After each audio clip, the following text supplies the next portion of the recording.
I've been on YouTube since 2015. I myself have over 200 million channel views, so I'm no stranger to big YouTubers or big channels. I've seen them come, I've seen them go. I remember when Tommy Sotomayor was the best YouTuber in Black YouTube in 2015, and now he's a has-been, which nobody really talks about him that much anymore. I remember seeing Sneako here on YouTube, almost unstoppable as a creator. Now he's banned from the platform. But I want to make another prediction of a channel who thinks that they're too big to fail. That is the Fresh and Fit podcast. Now, I know you guys think that I'm wishing on the downfall of Fresh and Fit or I'm a hater. Well, I'm not a hater. I've worked with almost every big channel here on every continent almost in YouTube. I'm friends with Walden Maya. I've done videos with him. I knew Kevin Samuels. I've worked with Go Black to Africa. I've worked with YouTubers on every continent almost, all right, and have been there. Editors too. So there's no reason why I want to hate on anybody or to be jealous of anybody. I've made a lot of money in this business and I'm quite successful. But the end of an era is going to be very soon for Fresh and Fit. And it's not because I'm a hater. It's been predicted by others. Abba made out a video or created a video on his Abba and Preach channel called The End of Fresh and Fit. And this has to do with the fact that Myron was making some very racist jokes with the Ku Klux Klan hoodie on Sneako's live stream over on Rumble. And of course, Abba ties this in for Myron's alleged hate for Black people and Black women. But I want you to hear what Abba has to say and how it coincides where we're going to go next. Play that clip. I don't know how dumb you have to be to make Pearl sound smart. Yeah, I mean, hey, listen, if you want to throw away your YouTube channel in the dumbest way possible, cool. You just cost yourself and your staff millions of dollars over one of the dumbest things I've ever seen possible. And also just notice, all of this rolls off Myra's tongue so easily. This is not the first time he's talked about this, about Black people like this. It's not surprising to me. Honestly, when he started speaking about Black women in the past, I'd already suspected he had negative emotions or feelings about Black people. About the Black dating app called Black. Oh, it's funny. I never used that one, bro. But hey, man. I mean, hey, bro, if you want to date a bunch of Shaniquas, go for it, man. LaQuisha. Yeah. Like, me and Fresh aren't really down with the brown like that. Man. We ain't night riders. Nah, so bro, I'm good. Sometimes if they're, Redbone, but like in general, me and Fresh don't dabble in the dark, if you know what I'm saying. Yep. Okay. And this just reinforced it. It's just like, I'm not even upset. I'm just like, oh, yeah. At first, it starts with making, talk shit about Black women specifically and constantly putting them down. And, sometimes there's valid criticisms about Black culture that I'll entertain. But then the frequency and the vitriol that comes out when they speak about it, you start to feel like there's something else going on underneath it all.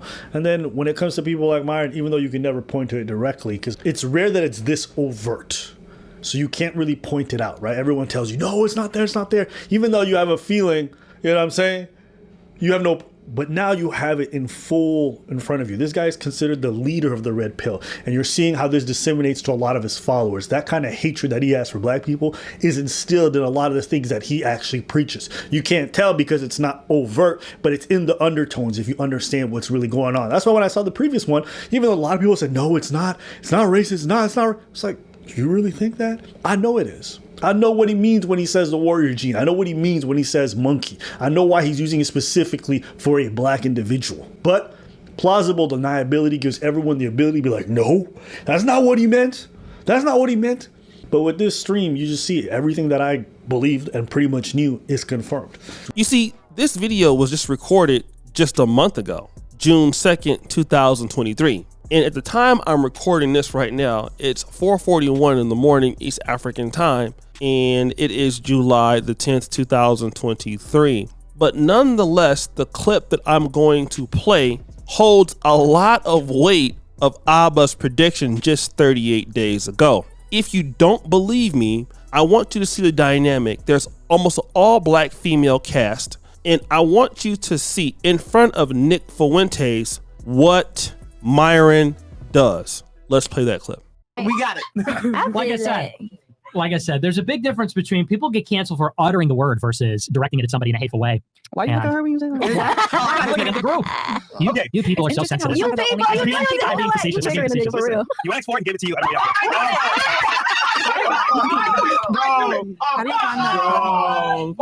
What is the point, Myron? What is the point? Bro, we're finished, bro. We're finished. What's the point? What's the point? Choose this when we come on the podcast. Magic word 3 times? What's the point, Myron? Listen, man. What's the point? Myron. I need to know. I am not in agreement with this. What is the I don't point? agree with this. What's the point? Hey, man, I heard somebody was saying the magic word, bro. Yeah, And y'all just recording it. Take it off. It's funny. Yeah. You take it off though. Oh, no, not take it off. Disrespecting you. All right. Keep it on. Keep it on. Let everybody see. All right. Now, guys, I understand that at some point in this clip, these same ladies don't have an issue with Nick Fuentes saying the N-word. But do you see how uncomfortable they are with him wearing the hoodie mask? And now, this is a Ku Klux Klan's mask, right? Or a sheet. And all of these ladies may or may not be African American. I'm probably sure that most of them are not. I think that some probably may be like half African American or with another parent. But just look at the audacity. The fact that he's willing to put this on in front of black women as a joke. Now, I never see if he sees somebody that is Jewish or somebody that is Arab. You never see him wear anything that's offensive to that group because Myron knows better. He knows that's an instant disqualification and will get him banned off of YouTube.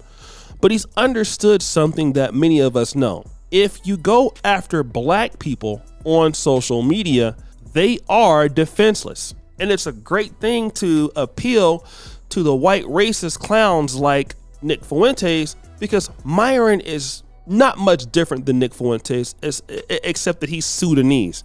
And Fresh, who is just, well, in my honest opinion, very feeble-minded, pretty much goes along with whatever Fresh does, or whatever Myron does. But the hatred for black people is there. The hatred for black women is there. Because see, putting a Klan sheet over your head, knowing what happened to blacks who had to encounter the Klan, is nothing to joke around with. But see, the reason why people like this, who are also black, but they have a sellout mindset, think this is funny because there is no repercussions. Or at least this is what he believes.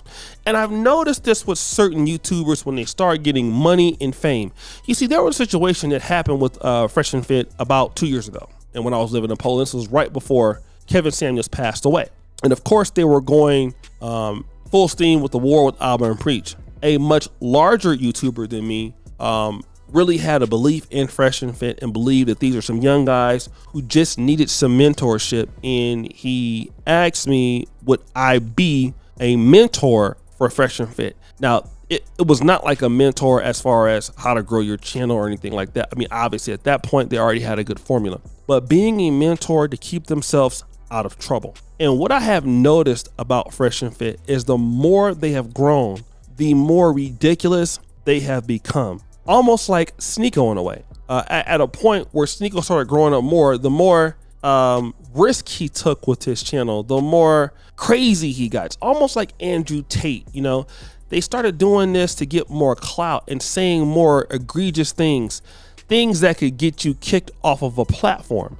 And this is the path that Fresh and Fit, they're going. They're not slowing down. They're not calming themselves down. Rather, they are trying to become more boisterous about their hatred for what I believe is aimed towards the black community, black women in particular. They're amping up. They're not calming down. You see, it was a point on YouTube that I was a little bit more free with my language. I talked about things in more graphic detail, although it's the same thing overall, but it was more graphic detail. But I wanted to stay on the platform. And also my mother started watching almost every video. And so due to that, I calmed down. I had to figure out a way to still be effective without actually doing or talking freely like I wanted to in the past, okay? And that's something that's called making an adjustment. To be on this platform or any platform, you have to understand that the advertisers on the platform need to make money. And so if you're around having your guests say the N-word, or you're coming up with, like Klan sheets on your face, what you're telling that platform is, I really don't care anything about you. Even though what I'm doing is participating in hate speech against another group. I don't care that, you know, people will pull their sponsorship behind somebody like yourself. It doesn't matter. I want to get more graphic, and they've understood what's happened to Andrew Tate.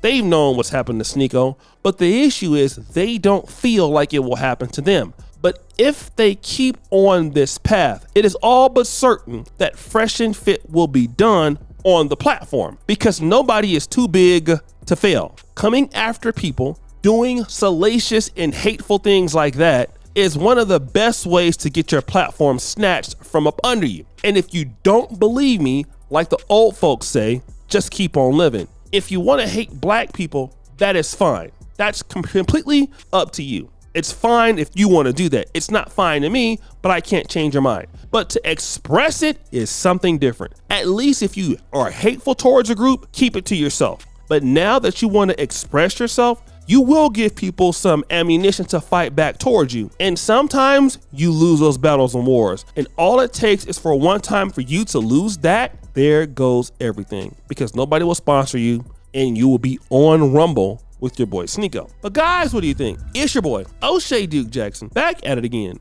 with another episode of The Celebrity Junk. I appreciate you, follow, you subscribe to the bell. We're out.